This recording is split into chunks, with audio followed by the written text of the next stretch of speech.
Hi hello ನಮಸ್ತೆ ಎಲ್ಲರಿಗೂ inform media ಜಗತ್ತು ಚಾನಲಿನ ಮತ್ತೊಂದು ವಿಡಿಯೋಗೆ ಸುಸ್ವಾಗತ. ಸ್ನೇಹಿತರೆ, ಎಲ್ಲರೂ ಹೇಗಿದ್ದೀರಾ? ಎಲ್ಲರೂ ಚೆನ್ನಾಗಿದ್ದೀರಾ ಅಂದ್ಕೊಂಡಿದ್ದೀನಿ. ನಾನು ಕೂಡ ತುಂಬಾ ಚೆನ್ನಾಗಿದ್ದೀನಿ.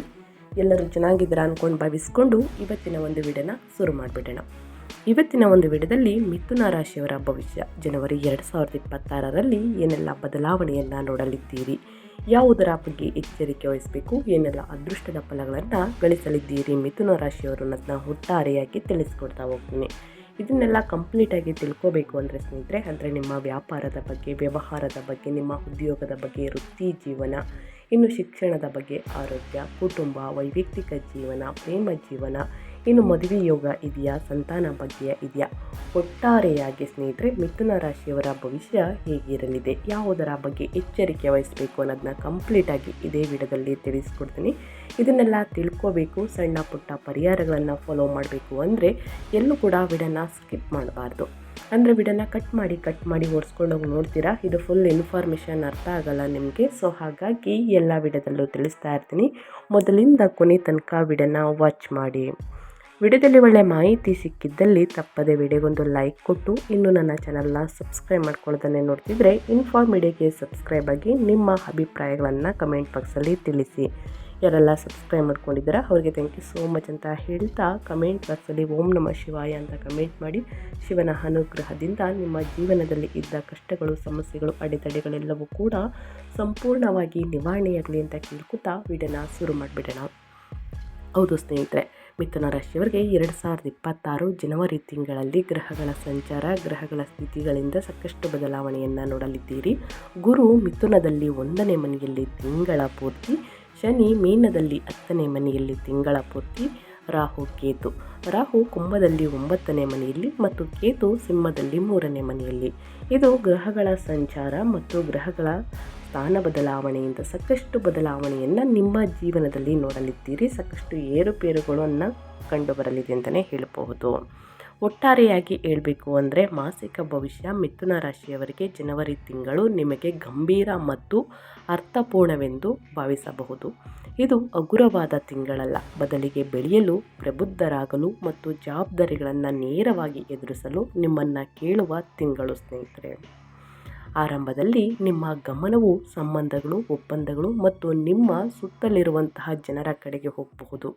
ಆದರೆ ಆಂತರಿಕವಾಗಿ ಏನೋ ಆಳವಾದ ಬದಲಾವಣೆ ನಡೆಯುತ್ತಿದೆ. ಜನವರಿ ಮಧ್ಯದ ನಂತರ ನಿಮ್ಮ ಗಮನವು ಒಳಮುಖವಾಗುತ್ತದೆ, ಅಂದರೆ ಇನ್ವಾರ್ಡ್. ನೀವು ಹಣ, ಭದ್ರತೆ, ನಂಬಿಕೆ ಮತ್ತು ದೀರ್ಘಕಾಲೀನ ಸ್ಥಿರತೆಯ ಬಗ್ಗೆ ಆಳವಾಗಿ ಯೋಚಿಸಲು ಪ್ರಾರಂಭಿಸಬಹುದು. ನಿಮ್ಮನ್ನು ನೀವು ಚೆನ್ನಾಗಿ ಅರ್ಥ ಮಾಡಿಕೊಳ್ಳುವಂತಹ ತಿಂಗಳು ಇದಾಗಿದೆ ಮತ್ತು ಆ ತಿಳುವಳಿಕೆಯು ನೀವು ಹೇಗೆ ಕೆಲಸ ಮಾಡ್ತೀರಿ, ಗಳಿಸುತ್ತೀರಿ ಮತ್ತು ಇತರರೊಂದಿಗೆ ಹೇಗೆ ಸಂಬಂಧವನ್ನು ಹೊಂದಿರ್ತೀರಿ ಎಂಬುದನ್ನು ನಿಧಾನವಾಗಿ ಬದಲಾಯಿಸುತ್ತದೆ ಅಂತಲೇ ಹೇಳಬಹುದು. ನಿಮ್ಮ ರಾಶಿಯಲ್ಲಿರುವಂತಹ ಗುರುವು ಆತ್ಮವಿಶ್ವಾಸ ಮತ್ತು ಸ್ವಯಂ ಬೆಳವಣಿಗೆಯನ್ನು ಬೆಂಬಲಿಸುತ್ತಾನೆ. ಆದರೆ 10ನೇ ಮನೆಯಲ್ಲಿರುವ ಶನಿಯು ಶಿಸ್ತು ಮತ್ತು ನಿರಂತರ ಪ್ರಯತ್ನದ ಮೂಲಕ ಪ್ರಗತಿ ಬರುತ್ತದೆ ಎಂದು ನೆನಪಿಸುತ್ತಾನೆ ಅಂತಲೇ ಹೇಳಬಹುದು. ಹಾಗಿದ್ರೆ ನಿಮ್ಮ ಹಣಕಾಸಿನಲ್ಲಿ ಏನೆಲ್ಲ ಬದಲಾವಣೆಯನ್ನು ನೋಡಲಿದ್ದೀರಿ, ಯಾವುದರ ಬಗ್ಗೆ ಮುನ್ನೆಚ್ಚರಿಕೆಗಳನ್ನು ತೆಗೆದುಕೊಳ್ಬೇಕು ಮಿಥುನ ರಾಶಿಯವರು ಅಂದರೆ ಸ್ನೇಹಿತರೆ, ಈ ತಿಂಗಳು ನಿಮಗೆ ಸಾಕಷ್ಟು ಹಣಕಾಸಿನ ವಿಷಯಗಳಿಗೆ ಗಮನ ಮತ್ತು ಯೋಜನೆ ಅಗತ್ಯವಿದೆ.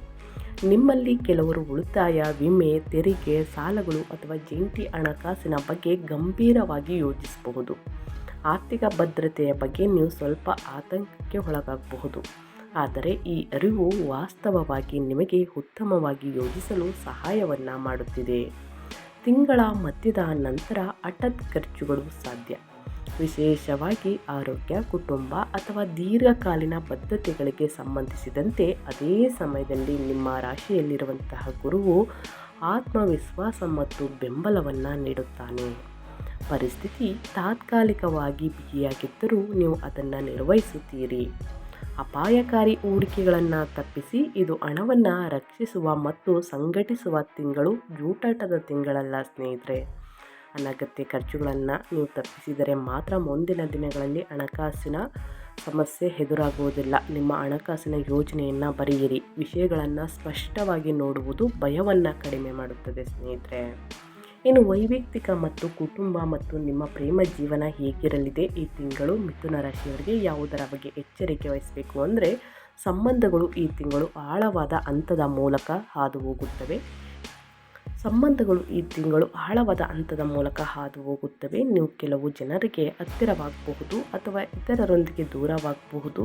ಇದು ನಿಮ್ಮ ಇಷ್ಟ ಅಂತಲೇ ಹೇಳಬಹುದು. ಇದು ಭಾವನಾತ್ಮಕ ಫಿಲ್ಟರಿಂಗ್ ಅಲ್ಲ ಸ್ನೇಹಿತರೆ. ಮೊದಲಾರ್ಧದಲ್ಲಿ ಪಾಲುದಾರಿಕೆ ವಿಷಯಗಳು ಸಕ್ರಿಯವಾಗಿರುತ್ತವೆ. ನಿಮ್ಮ ಸಂಗಾತಿ ಅಥವಾ ಪಾಲುದಾರರೊಂದಿಗೆ ನೀವು ಪ್ರಮುಖ ಚರ್ಚೆಗಳನ್ನು ನಡೆಸಬಹುದು. ತಿಂಗಳ ಮಧ್ಯದ ನಂತರ ಭಾವನಾತ್ಮಕ ಆಳ ಹೆಚ್ಚಾಗುತ್ತದೆ. ನೀವು ನಂಬಿಕೆ, ನಿಷ್ಠೆ ಮತ್ತು ಭಾವನಾತ್ಮಕ ಭದ್ರತೆಯ ಬಗ್ಗೆ ಹೆಚ್ಚು ಯೋಚಿಸಬಹುದು. ಕುಟುಂಬ ಜವಾಬ್ದಾರಿಗಳು ಹೆಚ್ಚಾಗಬಹುದು. ವಿಶೇಷವಾಗಿ ಹಿರಿಯರು ಮತ್ತು ಹಂಚಿಕೆಯ ಸಂಪನ್ಮೂಲಗಳಿಗೆ ಸಂಬಂಧಿಸಿದಂತೆ ಪ್ರಾಮಾಣಿಕ ಸಂವಹನವು ತಪ್ಪು ಗ್ರಹಿಕೆಯನ್ನು ತಪ್ಪಿಸಲು ಸಹಾಯವನ್ನು ಮಾಡುತ್ತದೆ. ಭಾವನೆಗಳನ್ನು ನಿಗ್ರಹಿಸಬೇಡಿ. ಶಾಂತ ಮನಸ್ಸಿನಿಂದ ಪ್ರಾಮಾಣಿಕವಾಗಿ ಮಾತು ಮೌನಕ್ಕಿಂತ ವೇಗವಾಗಿ ಗುಣಪಡಿಸುತ್ತದೆ. ಎಲ್ಲರ ಮನೆಯಲ್ಲೂ ಸ್ನೇಹಿತರೆ ಸಣ್ಣ ಪುಟ್ಟ ಮನಸ್ತಾಪಗಳು, ವಾದ ವಿವಾದಗಳು ಬರಬಹುದು. ಸ್ವಲ್ಪ ಕಿರಿಕಿರಿ ಅನಿಸ್ಬೋದು. ಅದು ತುಂಬ ದಿನ ಇರುವುದಿಲ್ಲ. ಆದಷ್ಟು ಬಗೆಹರಿಸಿಕೊಳ್ಳುವುದನ್ನು ನೋಡಬೇಕಾಗುತ್ತದೆ. ಅದೇ ರೀತಿ ನಿಮ್ಮ ವೃತ್ತಿ ಮತ್ತು ಉದ್ಯೋಗದ ಬಗ್ಗೆ ಹೇಳೋದಾದರೆ, ಕೆಲಸದ ಜವಾಬ್ದಾರಿಗಳು ಈ ತಿಂಗಳು ಭಾರವೆನಿಸಬಹುದು. ಆದರೆ ಅವು ಅರ್ಥಪೂರ್ಣವಾಗಿ ನಿಮ್ಮ ಮೇಲಿನ ನಿರೀಕ್ಷೆಗಳು ಹೆಚ್ಚಿವೆ ಎಂದು ನೀವು ಭಾವಿಸಬಹುದು ಮತ್ತು ಕೆಲವೊಮ್ಮೆ ನೀವು ಸಾಕಷ್ಟು ಮಾಡುತ್ತಿದ್ದೀರಿ ಎಂದು ನಿಮಗೆ ಅನಿಸಬಹುದು. ಈ ಒತ್ತಡವು ನಿಮ್ಮನ್ನು ಮುರಿಯಲು ಅಲ್ಲ, ಅದು ನಿಮ್ಮನ್ನು ರೂಪಿಸಲು ಬಂದಿದೆ.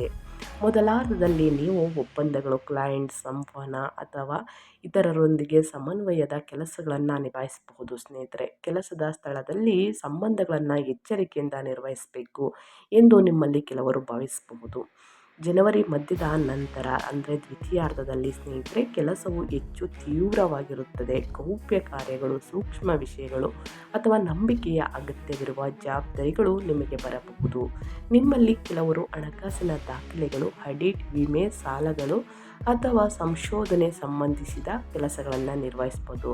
ಆಡಿಟ್ಗೂ ಸ್ನೇಹಿತರೆ ಸಾಕಷ್ಟು ಬದಲಾವಣೆಯನ್ನು ನೋಡಲಿದ್ದೀರಿ. 10ನೇ ಮನೆಯಲ್ಲಿರುವ ಶನಿ ಶಿಸ್ತನ್ನು ವಹಿಸುತ್ತಾರೆ. ಪ್ರಗತಿ ನಿಧಾನವಾಗಿದೆ ಎಂದು ನೀವು ಭಾವಿಸಬಹುದು. ಆದರೆ ನೀವು ಈಗ ಏನನ್ನು ನಿರ್ಮಿಸುತ್ತೀರೋ ಅದು ಶಾಶ್ವತವಾಗಿರುತ್ತದೆ. ನೀವು ಸ್ಥಿರವಾಗಿದ್ದರೆ ಹಿರಿಯರು ನಿಮ್ಮ ವಿಶ್ವಾಸಾರ್ಹತೆಯನ್ನು ಗುರುತಿಸುತ್ತಾರೆ. ಜವಾಬ್ದಾರಿಯಿಂದ ತಪ್ಪಿಸಿಕೊಳ್ಬೇಡಿ. ಅದನ್ನು ಶಾಂತವಾಗಿ ಧೈರ್ಯದಿಂದ ಎದುರಿಸಿ. ಇದು ನಿಮ್ಮ ಖ್ಯಾತಿಯನ್ನು, ಪ್ರತಿಷ್ಠೆಯನ್ನು ಮೌನವಾಗಿ ನಿರ್ಮಿಸಲಾಗುತ್ತಿದೆ ಸ್ನೇಹಿತರೆ. ಹಾಗಾಗಿ ನಿಮ್ಮ ವೃತ್ತಿ ಮತ್ತು ಉದ್ಯೋಗದಲ್ಲಿ ಏನೆಲ್ಲ ಬದಲಾವಣೆಯನ್ನು ನೋಡಲಿದ್ದೀರಿ ಅಂತ ಒಟ್ಟಾರೆಯಾಗಿ ತಿಳಿಸ್ಕೊಟ್ಟಾಯಿತು. ಇನ್ನು ನಿಮ್ಮ ಹೆಲ್ತ್ ಬಗ್ಗೆ ಹೇಳೋದಾದರೆ, ನಿಮ್ಮ ಆರೋಗ್ಯದಲ್ಲಿ ಏನೆಲ್ಲ ಬದಲಾವಣೆಯನ್ನು ನೋಡಲಿದ್ದೀರಿ ಅಂದರೆ, ಆರೋಗ್ಯಕ್ಕೆ ಪ್ರಜ್ಞಾಪೂರ್ವಕ ಕಾಳಜಿ ಬೇಕು ನಿಮಗೆ. ಒತ್ತಡವು ನಿದ್ರಾಹೀನತೆ, ಜೀರ್ಣಕ್ರಿಯೆ ಸಮಸ್ಯೆಗಳು ಅಥವಾ ಮಾನಸಿಕ ಆಯಾಸದ ಮೂಲಕ ಕಾಣಿಸಿಕೊಳ್ಳಬಹುದು.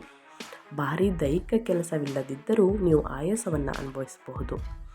ಜನವರಿ ಮಧ್ಯದ ನಂತರ ಶಕ್ತಿಯಲ್ಲಿ ಏರಿಳಿತಗಳು ಇರುತ್ತವೆ. ಕೆಲವು ದಿನಗಳು ನೀವು ಬಲಶಾಲಿಯಾಗಿದ್ದೀರಿ ಎಂದು ಭಾವಿಸ್ತೀರಿ, ಇತರ ದಿನಗಳು ಕಡಿಮೆಯಾಗಿರುತ್ತವೆ. ನಿಮಗೆ ಉತ್ತಮ ದಿನಚರಿ ಮತ್ತು ಭಾವನಾತ್ಮಕ ಸಮತೋಲನ ಬೇಕು ಎಂಬುದಕ್ಕೆ ಇದು ಸಂಕೇತವಾಗಿದೆ. ನೀವು ತಿನ್ನುವ ಆಹಾರದ ಪದ್ಧತಿಯನ್ನು ಸ್ವಲ್ಪ ಸರಿಪಡಿಸಿಕೊಳ್ಬೇಕಾಗುತ್ತದೆ ಸ್ನೇಹಿತರೆ. ನಿಯಮಿತ ನಿದ್ರೆಯನ್ನು ಮಾಡಿ, ಲಘು ವ್ಯಾಯಾಮವನ್ನು ಮಾಡಿ, ಅತಿಯಾದ ಆಲೋಚನೆಯನ್ನು ಕಡಿಮೆ ಮಾಡು. ಈ ತಿಂಗಳು ಅತ್ಯಗತ್ಯ ಸ್ನೇಹಿತರೆ. ಪ್ರತಿದಿನ ಸೊಪ್ಪು, ತರಕಾರಿ, ಹಣ್ಣು, ಹಂಪಲುಗಳನ್ನು ಚೆನ್ನಾಗಿ ತಿನ್ನಿ, ನೀರನ್ನು ಚೆನ್ನಾಗಿ ಕುಡಿಯಿರಿ. ನಿದ್ರೆಯನ್ನು ಚೆನ್ನಾಗಿ ಮಾಡುವುದು ಕೂಡ ಬಹಳ ಮುಖ್ಯವಾಗುತ್ತದೆ. ಜೊತೆಗೆ ಲಘು ವ್ಯಾಯಾಮವನ್ನು ಮಾಡಿ, ಪ್ರಾಣಾಯಾಮವನ್ನು ಮಾಡಿ ಸ್ನೇಹಿತರೆ. ನಿಮ್ಮ ಆರೋಗ್ಯದಲ್ಲಿ ಸ್ವಲ್ಪ ಚೇಂಜಸನ್ನು ಮಾಡಿಕೊಳ್ಳಿ. ಉತ್ತಮ ಆರೋಗ್ಯವನ್ನು ಮುಂದಿನ ದಿನಗಳಲ್ಲಿ ಪಡೆದುಕೊಳ್ಳಲಿದ್ದೀರಿ ಅಂತಲೇ ಹೇಳಬಹುದು. ಇನ್ನು ವ್ಯಾಪಾರ ವ್ಯವಹಾರದ ಬಗ್ಗೆ ಹೇಳೋದಾದರೆ, ಏನೆಲ್ಲ ಬದಲಾವಣೆಯನ್ನು ನೋಡಲಿದ್ದೀರಿ, ಯಾವುದರ ಬಗ್ಗೆ ಎಚ್ಚರಿಕೆ ವಹಿಸಬೇಕು ಮಿಥುನ ರಾಶಿಯವರು ಅಂದರೆ, ಜನವರಿ ತಿಂಗಳು ಸ್ನೇಹಿತರೆ ವ್ಯಾಪಾರ ವಿಷಯಗಳಿಗೆ ಎಚ್ಚರಿಕೆಯ ನಿರ್ವಹಣೆ ಅಗತ್ಯವಿದೆ. ನೀವು ಒಪ್ಪಂದಗಳು, ಪಾಲುದಾರಿಕೆಗಳು ಅಥವಾ ಹಂಚಿಕೆಯ ಹೂಡಿಕೆಗಳೊಂದಿಗೆ ವ್ಯವಹರಿಸಬಹುದು. ನಿಮ್ಮಲ್ಲಿ ಕೆಲವರು ಹಳೆಯ ಒಪ್ಪಂದಗಳನ್ನು ಪರಿಶೀಲಿಸಬಹುದು ಅಥವಾ ವ್ಯಾಪಾರ ಯೋಜನೆಗಳನ್ನು ಪುನರ್ರಚಿಸುವ ಬಗ್ಗೆ ಯೋಚಿಸಬಹುದು. ದ್ವಿತೀಯಾರ್ಧವು ಸಂಶೋಧನೆ, ದೀರ್ಘಕಾಲೀನ ಯೋಜನೆ ಮತ್ತು ತೆರೆಮರೆಯ ತಯಾರಿಗಳನ್ನು ಬೆಂಬಲಿಸುತ್ತದೆ. ಸರಿಯಾದ ವಿಶ್ಲೇಷಣೆ ಇಲ್ಲದೆ ಹೊಸ ಡೀಲ್ಗಳಿಗೆ ಆತುರ ಪಡಬೇಡಿ. ಈಗ ಲಾಭ ತರುವುದು ಆಳವಾದ ಕೆಲಸದ ವೇಗ ಒಳ್ಳೆಯದಲ್ಲ ಸ್ನೇಹಿತರೆ. ಸೊ ಹಾಗಾಗಿ ಸಣ್ಣ ಪುಟ್ಟ ಮನಸ್ತಾಪಗಳು, ಕಿರಿಕಿರಿಗಳು ವ್ಯಾಪಾರ ವ್ಯವಹಾರದಲ್ಲಿ, ಬಟ್ ಯಾರನ್ನೂ ಕೂಡ ಕುರುಡರಾಗಿ ನಂಬೇಡಿ ಸ್ನೇಹಿತರೆ, ಒಳಿತಾಗೋದಿಲ್ಲ. ಇನ್ನು ವಿದ್ಯಾರ್ಥಿಗಳಿಗೆ ಹೇಳೋದಾದರೆ, ವಿದ್ಯಾರ್ಥಿಗಳು ಕಾರ್ಯಕ್ಷಮತೆ ಅಥವಾ ಭವಿಷ್ಯದ ಯೋಜನೆಗೆ ಸಂಬಂಧಿಸಿದಂತೆ ಒತ್ತಡವನ್ನು ಅನುಭವಿಸಬಹುದು. ನಿಮ್ಮಲ್ಲಿ ಕೆಲವರು ವೃತ್ತಿ ಜೀವನದ ದಿಕ್ಕು, ಸ್ಪರ್ಧಾತ್ಮಕ ಪರೀಕ್ಷೆಗಳು ಅಥವಾ ವಿಶ್ಲೇಷತೆಯ ಬಗ್ಗೆ ಆಳವಾಗಿ ಯೋಚಿಸಬಹುದು. ನೀವು ರಚನಾತ್ಮಕ ರೀತಿಯಲ್ಲಿ ಅಧ್ಯಯನ ಮಾಡಿದಾಗ ಏಕಾಗ್ರತೆ ಸುಧಾರಿಸುತ್ತದೆ. ಗೊಂದಲಗಳು ಮತ್ತು ಭಾವನಾತ್ಮಕ ಹೊರೆಗಳನ್ನು ತಪ್ಪಿಸಿ. ಒಂದು ಸಮಯದಲ್ಲಿ ಒಂದು ವಿಷಯ, ನಿಧಾನ ಮತ್ತು ಸ್ಥಿರತೆಯು ಈ ತಿಂಗಳು ಗೆಲ್ಲುತ್ತದೆ ಅಂತಲೇ ಹೇಳಬಹುದು. ಪ್ರತಿದಿನ ಒಂದು ವೇಳಾಪಟ್ಟಿಯೊಂದಿಗೆ ಸರಿಯಾದ ಸಮಯಕ್ಕೆ ಕೂತು ಅಧ್ಯಯನ ಮಾಡಿದಲ್ಲಿ ಉನ್ನತ ಫಲಿತಾಂಶವನ್ನು ಗಳಿಸುವುದಕ್ಕೆ ಅಷ್ಟೇನು ಕಷ್ಟಪಡುವ ಅವಶ್ಯಕತೆ ಇಲ್ಲ. ಗುರು ಹಿರಿಯರನ್ನು ಗೌರವಿಸಿ ಶಿಸ್ತಿನಿಂದ ಅಧ್ಯಯನದ ಕಡೆ ಗಮನ ಕೊಡಿ. ಅಧ್ಯಯನಕ್ಕಿಂತ ಮುಂಚೆ ಹನುಮಾನ್ ಚಾಲಿಸವನ್ನು ಪ್ರತಿದಿನ ಹೇಳಿ. ಯಾರಿಗೆ ಹೇಳುವುದಕ್ಕೆ ಬರುವುದಿಲ್ಲ ವಿದ್ಯಾರ್ಥಿಗಳು ಅಂಥವರು ಆಲಿಸಿ, ಅಂದರೆ ಕೇಳಿಸ್ಕೊಳ್ಳಿ ಸ್ನೇಹಿತರೆ, 11 ಬಾರಿ ಅಥವಾ 21 ಬಾರಿ. ಇದರಿಂದ ನಿಮ್ಮ ಅಡೆತಡೆಗಳೆಲ್ಲವೂ ಸಂಪೂರ್ಣವಾಗಿ ನಿವಾರಣೆಯಾಗಲಿದೆ. ಅಧ್ಯಯನದ ಕಡೆ ಆಸಕ್ತಿ ಹೆಚ್ಚಾಗಲಿದೆ. ಸೊ ಏಕಾಗ್ರತೆ ಹೆಚ್ಚಾಗಲಿದೆ. ಸೊ ಹಾಗಾಗಿ ತಪ್ಪದೆ ಹನುಮಾನ್ ಚಾಲಿಸವನ್ನು ಹೇಳಿ ಅಂತ ಹೇಳ್ತಾ ಸ್ನೇಹಿತರೆ, ಇನ್ನು ಸಣ್ಣ ಪುಟ್ಟ ಸಮಸ್ಯೆಗಳಿಗೆ, ಅಡೆತಡೆಗಳಿಗೆ, ಕಷ್ಟಗಳಿಗೆ ಈ ತಿಂಗಳು ಅನುಸರಿಸಬೇಕಾದ ಪರಿಹಾರದ ಕ್ರಮವನ್ನು ತಿಳಿಸ್ಕೊಡ್ತೀನಿ ಸ್ನೇಹಿತರೆ. ತಡರಾತ್ರಿಯ ಜಾಗರಣೆ, ಮಲಗುವ ಮುನ್ನ ಅತಿಯಾಗಿ ಯೋಚಿಸುವುದನ್ನು ತಪ್ಪಿಸಿ. ಕೆಲಸದ ಸ್ಥಳದಲ್ಲಿ ಸ್ವಚ್ಛವಾಗಿ ಮತ್ತು ವ್ಯವಸ್ಥಿತವಾಗಿ ಇರಿಸಿ. ಬುಧವಾರದಂದು ವಿದ್ಯಾರ್ಥಿಗಳಿಗೆ ಆಹಾರ ಅಥವಾ ಲೇಖನಿ ಅಂದರೆ ಪೆನ್ನುಗಳ ಸಾಮಗ್ರಿಗಳನ್ನು ದಾನ ಮಾಡಿ ಸ್ನೇಹಿತರೆ, ಒಳಿತಾಗಲಿದೆ. ಮಾನಸಿಕ ನೆಮ್ಮದಿಗಾಗಿ, ಸಮತೋಲನಕ್ಕಾಗಿ ಪ್ರತಿದಿನ 11 ಬಾರಿ ಓಂ ಬುಧಾಯ ನಮಃ ಎಂಬ ಮಂತ್ರವನ್ನು ಸ್ನೇಹಿತರೆ 11 ಬಾರಿ ಹೇಳುವುದು ಬಹಳ ಮುಖ್ಯ. ಇನ್ನು ಸ್ಪಷ್ಟತೆ ಮತ್ತು ಆತ್ಮವಿಶ್ವಾಸಕ್ಕಾಗಿ ಪ್ರತಿದಿನ ಬೆಳಿಗ್ಗೆ ಸೂರ್ಯ ದೇವರಿಗೆ ನೀರನ್ನು ಅರ್ಪಿಸಿ. ಆದಿತ್ಯ ಹೃದಯ ಸ್ತೋತ್ರವನ್ನು ಹೇಳಿ, ಅದು ಕೂಡ 11 ಬಾರಿ ಹೇಳಿ ಸ್ನೇಹಿತರೆ, ಪ್ರತಿದಿನ ಮಾಡಬಹುದು. ಸೊ ಹಾಗಾಗಿ ಈ ಸಣ್ಣ ಪುಟ್ಟ ಪರಿಹಾರಗಳನ್ನು ಮಾಡಿ. ಇನ್ನು ಶನಿದೇವರಿಗೆ ಪ್ರಿಯವಾಗಿರುವಂತಹ ಕಪ್ಪು ವಸ್ತುಗಳು ಅಥವಾ ಉದ್ದಿನ ಬೇಳೆಯನ್ನು ದಾನ ಮಾಡಿ. ಆದಷ್ಟು ಬಡವರಿಗೆ, ನಿರ್ಗತಿಕರಿಗೆ ನಿಮ್ಮ ಕೈಯಲ್ಲಾದಷ್ಟು ಹಣ ಸಹಾಯವನ್ನು ಮಾಡಿ ಸ್ನೇಹಿತರೆ, ಒಳಿತಾಗಲಿದೆ. ಈ ಸಣ್ಣ ಪುಟ್ಟ ಪರಿಹಾರಗಳನ್ನು ಮಾಡಿ ಅಂತ ಹೇಳ್ತಾ ನಾನು ವಿಡಿಯೋನ ಎಂಡ್ ಮಾಡ್ತಾಯಿದ್ದೀನಿ. ಇವತ್ತಿನ ಒಂದು ವಿಡಿಯೋದಲ್ಲಿ ಒಳ್ಳೆಯ ಮಾಹಿತಿ ಸಿಕ್ಕಿದ್ದಲ್ಲಿ, ಈ ವಿಡಿಯೋ ಯೂಸ್ಫುಲ್ ಅನಿಸಿದ್ದಲ್ಲಿ ದಯವಿಟ್ಟು ಇನ್ನೂ ವಿಡಿಯೋಗೆ ಲೈಕ್ ಮಾಡಿಲ್ಲ ಅಂದರೆ ವಿಡಿಯೋಗೆ ಲೈಕ್ ಮಾಡಿ. ಇನ್ನೂ ನನ್ನ ಚಾನಲ್ನ ಸಬ್ಸ್ಕ್ರೈಬ್ ಮಾಡ್ಕೊಂಡಿಲ್ಲ ಅಂದರೆ ಇನ್ಫೋ ಮೀಡಿಯಾಗೆ ಸಬ್ಸ್ಕ್ರೈಬ್ ಆಗಿ ನಿಮ್ಮ ಅಭಿಪ್ರಾಯಗಳನ್ನು ಕಮೆಂಟ್ ಬಾಕ್ಸಲ್ಲಿ ತಿಳಿಸಿ. ಯಾರೆಲ್ಲ ಸಬ್ಸ್ಕ್ರೈಬ್ ಮಾಡಿಕೊಂಡು ಪ್ರತಿನಿತ್ಯ ವಿಡಿಯೋ ವಾಚ್ ಮಾಡ್ತಿದ್ದೀರಾ ಅಂಥವರಿಗೆ ಥ್ಯಾಂಕ್ ಯು ಸೋ ಮಚ್ ಅಂತ ಹೇಳ್ತಾ, ನಿಮಗೂ ಮತ್ತು ನಿಮ್ಮ ಕುಟುಂಬಕ್ಕೆ ತುಂಬಾ ಒಳ್ಳೆಯದಾಗಲಿ. ಮತ್ತೊಂದು ವಿಡಿಯೋದಲ್ಲಿ ಸಿಗ್ತೀನಿ. Thank you for watching.